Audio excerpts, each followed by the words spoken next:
You're listening to Cloud Security Reinvented, a podcast for security leaders with a focus on the cloud. Learn best practices from fellow security professionals and how they disconnect from it all at the end of the day. Cloud Security Reinvented.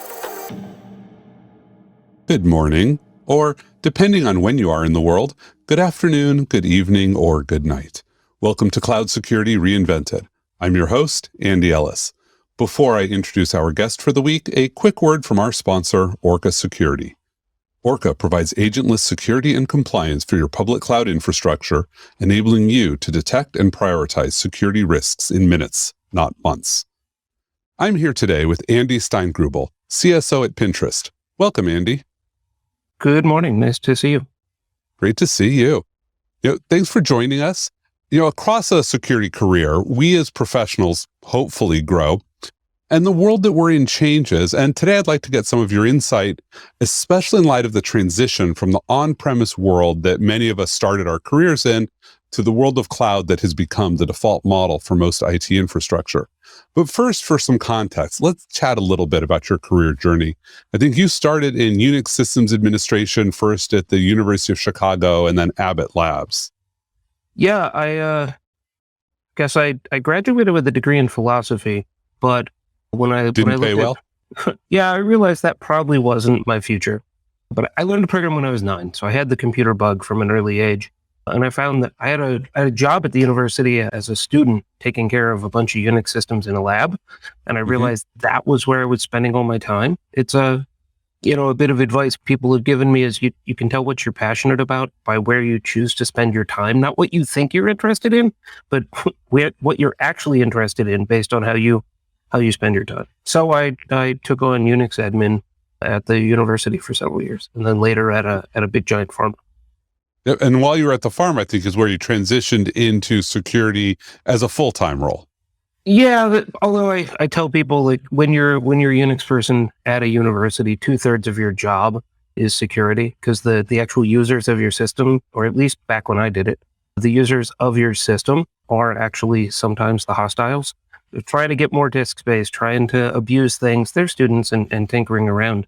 And so I learned a heck of a lot of security principles and practices there from one of my mentors, Bob Bartlett, who's an awesome guy who just let me sit in his office and learn how to secure Unix systems in an automated way. So it was pretty cool.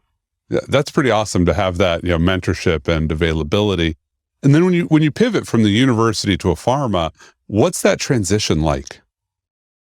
They pay you more, but at the university we were resource starved, and so we had some stuff to tinker around with. You had to be way more creative around getting everything out of the stuff you had. On the other side, moving to a pharma meant lots more stuff and variety you had to take care of, infinitely larger budgets, but not the same security bar. But I sort of worked my way into being responsible for security as well, and it was you've got something entirely different at stake than at the university was people's email and compute time for the most part, at least for what I did. At a pharma, it was actual drugs under discovery, like real stuff that could be stolen, and that would be really bad if it was. So, yeah. So from there, you then moved to CCC Information Services. So that sounds like not big pharma. Yeah, not big pharma. Yeah, it was a small company that had a little startup that was trying to move insurance claims processing for the auto industry for that business for auto claims online. So we did a startup for a little bit, and then it got pulled into the parent company. But I took that job as their first security person, dedicated security person at a little startup, and then took that over for the whole company. It was a couple thousand person company at the time, so reasonably big. Yeah, and I think at that time, the idea that we would do sensitive transactions like that over the internet was still relatively novel. Yeah, it was 2001, so it's still early days of all that. Yeah, but then I think you went to serious hardcore transitions over the internet transactions when you moved to PayPal. Yeah, in 2006, I wanted to change, move to the West Coast, a little different scenery than a bit of a few more mountains than in Chicago. But I was one of the first people hired to build out PayPal's dedicated security team. It had been brought into eBay and then was splitting out. So they had a new CISO and he was building a team, and took on every possible thing in security over the course of my 12 years there. Yeah. And I think we first met when you were at PayPal. And I think that was the place where you went from like nobody knew you existed to everybody knew you existed to everybody wanted to take you out, if you recall Operation Payback. Yeah.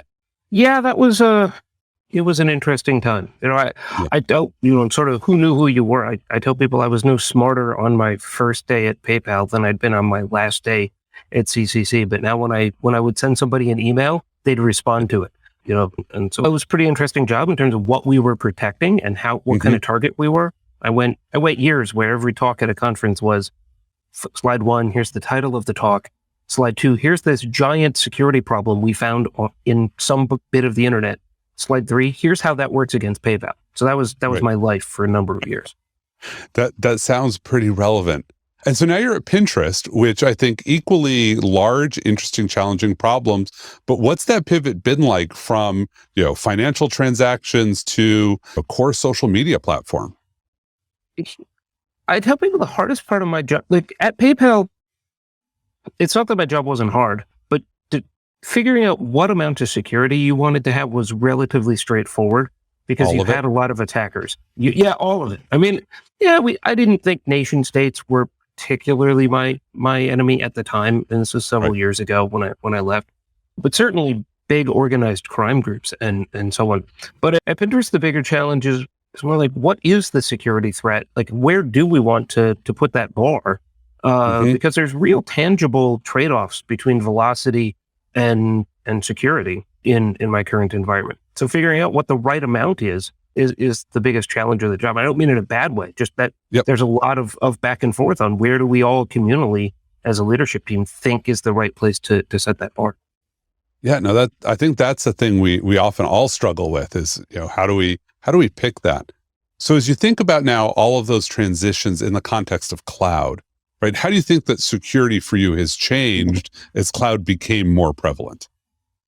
Yeah, the example I usually pull out is, so I was an on-prem guy, and I remember doing vulnerability management. And it used to be that we would, buy some bit of vuln scanning stuff to put inside our own environment because when the network access required for it was pretty scary. But 2, like vulnerabilities are really serious, right? Who wants other people to know about your vulnerabilities? And so Qualys comes out with a product where they say like, we're going to do this vuln scanning thing, but from the cloud, and you put it up on our website. And I remember like being freaked out about that. Like, oh my gosh, you're crazy. I'm not going to do that. That's really crazy sensitive stuff.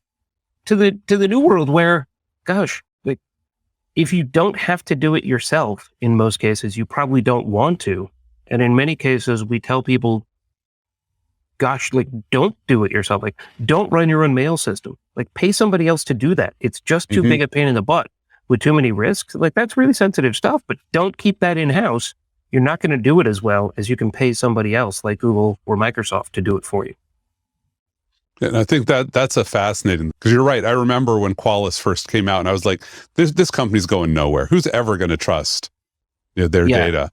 Yeah. And that, and so it was an adjustment, I think. And now it's like, now the big issue is trying to come up with policies for yourself of what stuff do you need to have your arms tight around, and, and what are the principles, or how do you set the right security bar for an outsourced vendor that's going to have access to your stuff or provide some key business function? How do you assess them, and what's the right security? But it's no longer we're long past the, I'm not putting some of my really sensitive stuff in the cloud. You use Workday, you use Google for mail, you and so on. So as we look at your industry, I suspect there's a lot of folks out there who think they know what cloud security looks like, what your day job is like from the outside.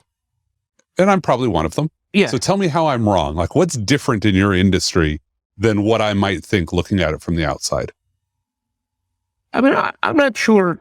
I guess it's a little bit industry specific. I mean, you dealt with lots of traffic. Yep. So, maybe you're not my best foil for this question, but it was a big adjustment when I got to PayPal back when, to just realize, like, if you've been working at a lot of businesses that aren't internet scale businesses, you really just don't understand traffic volumes and the kind of torture testing that you put systems through.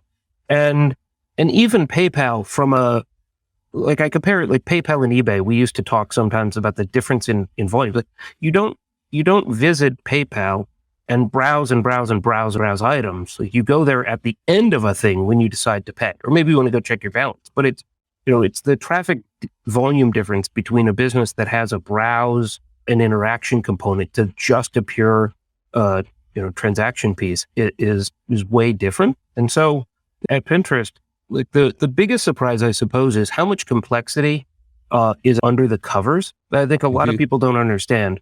Like when you open the app, it's deliberately built with a beautiful interface to show you the stuff you're looking for and get you inspired. But what's behind the scenes making that happen is an incredible amount of machinery involved, both offline and in real time to show you the results. And there's a huge amount of data volume involved in doing that probably people don't know. Yeah. What does big data mean to you? Many, many, many petabytes, up to exabytes in some cases. Yeah. So I love asking that question. Yeah. Because would have vendors who came to me when I was at Akamai and they'd say, "Oh, we're a big data vendor." And I'd say, "What does big data mean in your world?" Because like my telemetry database is 23 billion rows that update every 10 seconds. Yeah. And they would just sit there and be like, "Oh." Yeah. I mean, I think given our transaction patterns, and I can't quote the numbers off my head. It's too bad I didn't get my prep from my colleague Dave or David, but we create and destroy more data in S3 every day at Amazon than most companies actually keep there.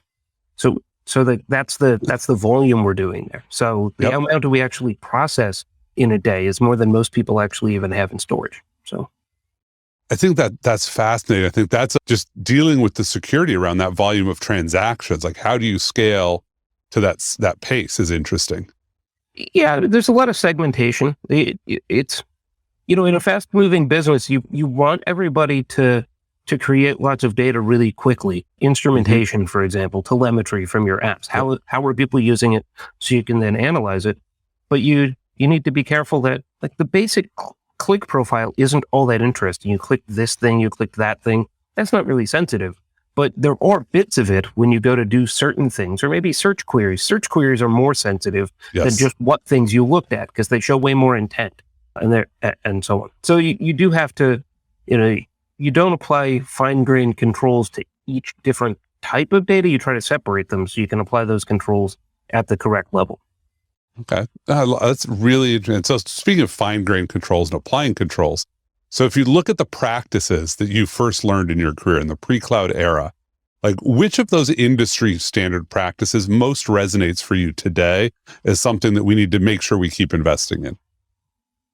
Yeah, it's funny the things that you sort of take for granted in some cases. A sort of basic internet firewall in your production environment that's your edge, where you can police data, ingress and egress reasonably well, and have an actual policy about it is one of those undervalued things. When a new attack comes along, I mean, look at your firewall logs, and I guarantee you, or some sort of edge logs that you have, and you're still going to see SQL Slammer and Code Red. Like there are still systems on the internet sending out probes for 15-year-old and 20-year-old security vulnerabilities. And if you happened to have a system that was vulnerable to that, it's going to get popped by that, because that attack traffic is still out there. So being able to have some declared security policy and be able to enforce it consistently, like forget the technology for a second, it's an incredibly valuable thing to have some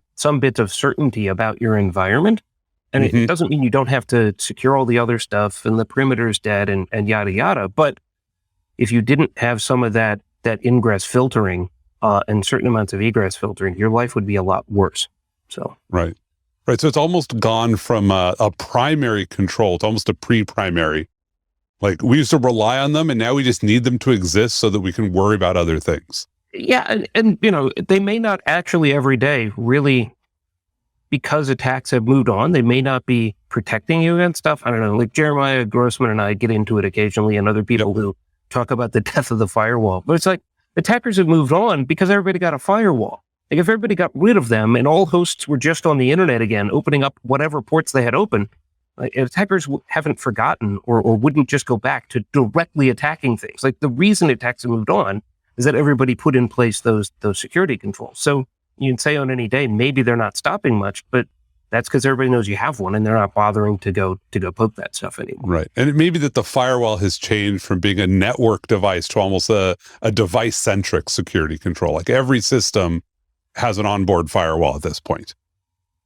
Yeah, but you'd be surprised in an enterprise how many times like you turn some of that stuff off because you especially if you have a lot of engineers using devices and you want to give them some flexibility to install things, then that's one of the things, back to your question of what don't you know, I suppose, is that a lot of internet businesses, as opposed to maybe in the financial sector or something where everything is application whitelisting and nobody has admin rights and nobody can do anything, like, good luck. Like, it's a war for talent, and I can't hire engineers to work here who wouldn't have some amount of autonomy in choosing the tools they use. And that's a big difference between some of us in Silicon Valley or in high tech businesses and other folks, I suppose.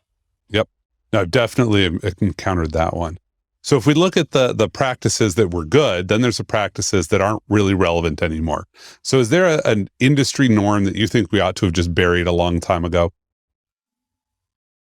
I'm not sure where to put it as a norm, but like phishing testing is testing employees for phishing is the one that a group of us have been railing against, just how silly it is. I think Bob Lort's probably the loudest person on it. And it's awesome that he is, because way more people follow Bob on Twitter than follow me. So he's got a better voice for pushing that. But doing phishing testing is one of those, testing employees for phishing is one of the things that just drives me crazy. When there's a technical solution you can roll out, like I helped my team and I helped build FIDO back when I was at PayPal, like this technology now exists.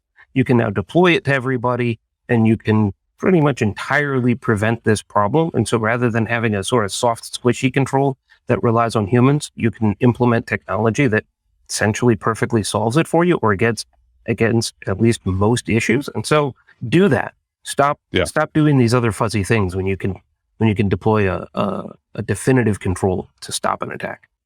Yeah, I think, first of all, I think people often forget that we train our employees to click links. Yeah. Like you can't get paid without it. Yeah. What's a quote suspicious link? Like there used to be a great site that was a suspicious link shortener, and it would take a perfectly innocuous page and turn it into a link that looked bad. That one. Yeah, so it was like, oh, that link looks bad and this link looks good. Like, really? Like the days of drive-by downloads and don't click on a link.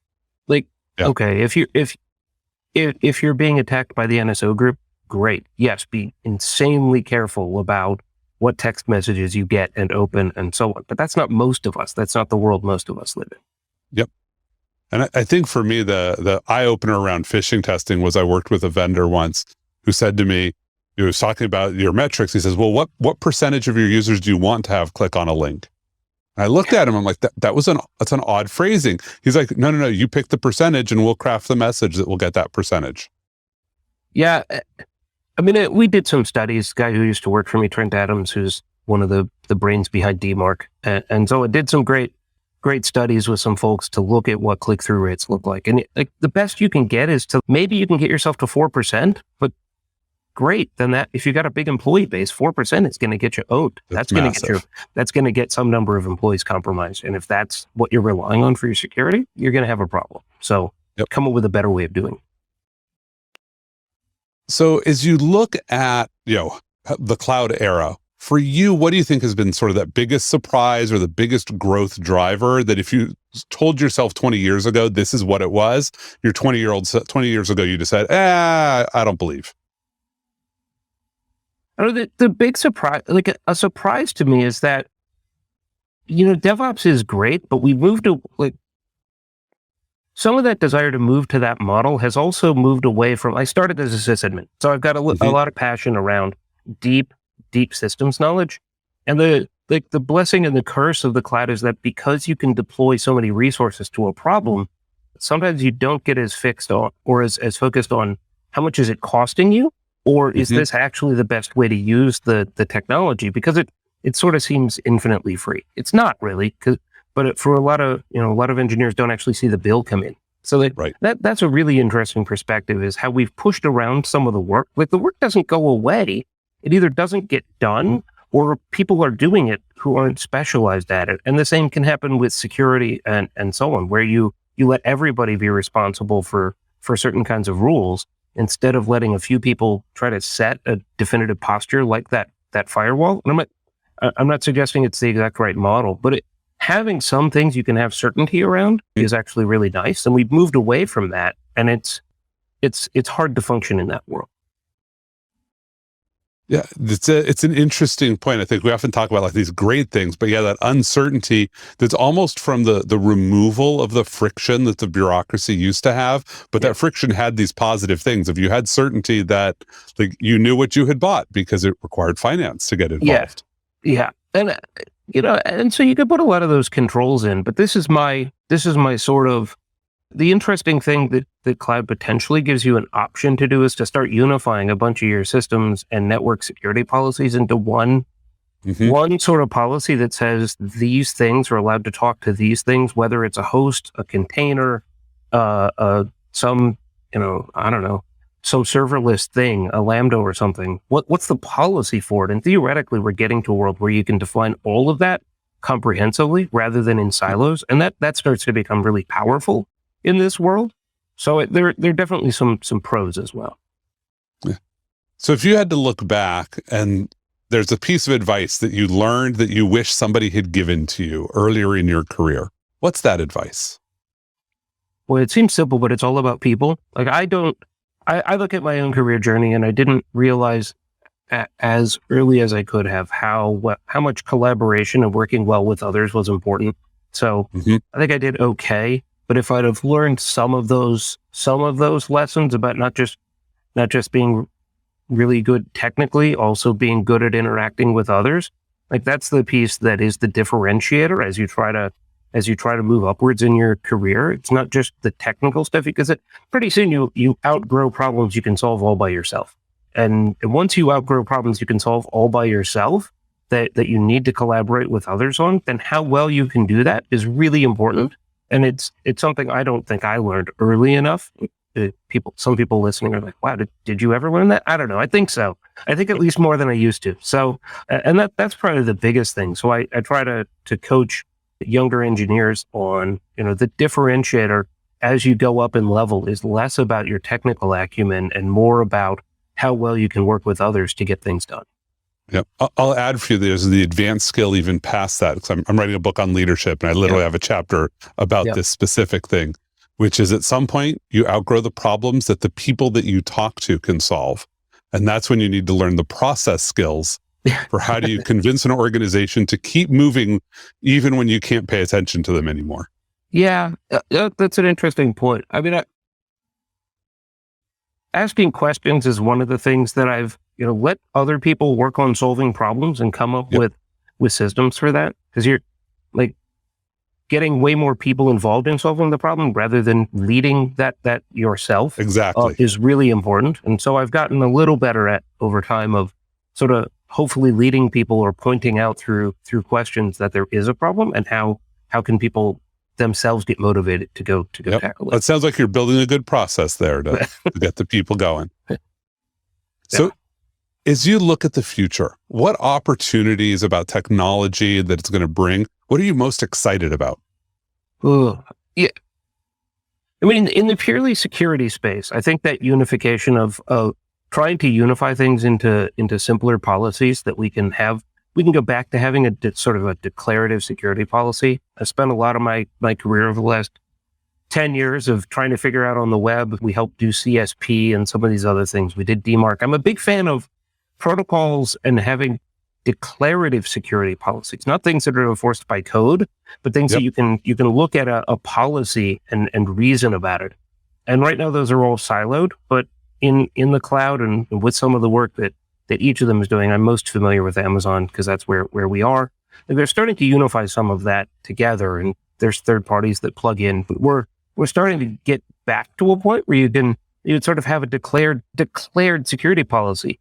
These are the things that are allowed to do these things, and any deviations from that either aren't allowed or you can spot them really easily. So attacker traffic becomes obvious because this system shouldn't be making outbound connections. But right now, that's the level of minutia and detail. and you can't write that at a high level. So that's maybe one of them. And then the other one is like slowly but surely, we're moving. Lots more people are moving to managed code and programming languages that make it harder to make mistakes, or at least some of the security mistakes of the past. So like that's going to be a pretty foundational change as well. I think at least in security, of taking the burden off of lots of folks and eliminating a whole bunch of attack surface. So I'm pretty excited every time I see a project that starts up somewhere and we're going to do it in Rust. And I'm like, woohoo, that's awesome. Let's do more of that and less things in C and C++. So security is a stressful job. What do you do to unwind? I'm an avid cyclist, bicycle rider. So I try to ride 4 or 5 times a week. And I usually tell people when you're climbing a really big hill, like it's really nice here in California. I've got lots of hills around. And when you spend 45 minutes or an hour climbing a hill solid, and you're mostly just trying to pedal hard enough and breathe enough that you don't keel over and fall over, that you don't lose momentum, you can't really think about anything else. So it's both, I like doing it, and it also is a great way to clear my head because I can't think about anything other than that those next couple of feet I'm going or getting to that post up ahead or that tree or whatever. It's, hard exercise is the thing I like. Yeah. Normally people are like, oh, I just love the cruising. I like it forces you to clear your mind by sort of oxygen starving you. Yeah. You can't think about anything else. Like when you're working really, really hard, like there's just no time for other thoughts to creep in other than, hey, how many more feet is it to the top? No, I totally get that. When I was running a little more frequently, I would count my paces. That's how I would keep track of how far I'd gone, was how many footsteps I'd done. Yeah. It's really hard to think about any other problem when you're counting and oxygen deprived. Yeah. Yeah. When you're staring down at the heart rate meter and it says it's like 175 and you're like, all right, how long can we let that go before we have to stop? So, yep. So some free form, we've been talking a lot about technology and security. But what's a piece of life advice or wisdom that you have that you'd want to share with our listeners? My daughter is just about to graduate high school, and Congratulations. Yeah, thanks. And she's just signed up to go to the University of Washington. So we're pretty excited about that. But I talk to so many people about it. They're like, oh, that's really far from home. And how are you going to deal with that? And, it's hard. Like it is, you've had your kid like 18 years and now they're not going to be there anymore. But, we went to a great parenting class one time when she was really little. Your whole life of being a parent is raising your kid to move away from you. Like that's the goal, is turning them into a successful adult. And like, that's the goal. So if they're happy along the way and everybody had a great time, super, consider yourself lucky. But your goal is a successful adult who hopefully doesn't live with you and so on, is successful and can stand on their own 2 feet and so on. And obviously that's not everybody's situation, but like that's sort of your general goal. And so your whole life is giving them all of those skills, and sometimes it's uncomfortable to do that, but that's what you're doing. So it's like, maybe it applies to other bits in life. It's like, what is it we're really trying to achieve here? And like, there may be some bumps along the way, but if you can see what it is you're actually trying to achieve, then sometimes the temporary pain or the little setbacks or whatever, as long as you're going in that right direction, you can feel like you're doing the right thing. So, yeah. And I think it does directly apply to management. Like your whole goal as a manager is to develop people so they leave. Yeah. Like hopefully inside your business to a better job, but sometimes somewhere else. Yeah. Yeah. I mean, it's a funny spot about security is like most security teams are far smaller than the other engineering teams. And so there's very much more an up and out thing that happens in security in many firms. Because like when I was at PayPal, I wanted a CISO job. Well, PayPal already had a CISO. Like unless he left, like that's fine. So then my next job was outside, and that happens. That happens in legal departments and so on. Not always with engineers, right? Sometimes it's all work on this other problem, or that the org is growing or whatnot. So in security, you do have to get used to the fact that you're building people, and if people see that you're growing and developing talent, then when somebody leaves, that's another feather in your cap that you prepared them for that opportunity, and somebody earlier in their career or such will come join your team because they think that's a great place to build skills and learn stuff. and so on. So hopefully it's a bit of a flywheel effect for that. And I really enjoy it. So I've had lots of colleagues who've gone on to other things, and some of my team has done the same. So. Yeah. Well, Andy, thank you so much for joining us today. Yeah, happy to do it. You've been listening to the Cloud Security Reinvented podcast. I'm your host, Andy Ellis, and I hope you have a lovely day. Thank you for checking out this episode of Cloud Security Reinvented, brought to you by Orca Security. Orca Security detects and prioritizes cloud security risks for AWS, Microsoft Azure, and Google Cloud without the gaps in coverage, alert fatigue, and operational costs of agents. Please follow Cloud Security Reinvented wherever you listen to your favorite podcasts, or visit orca.security/podcast to get immediate access to all of the latest episodes.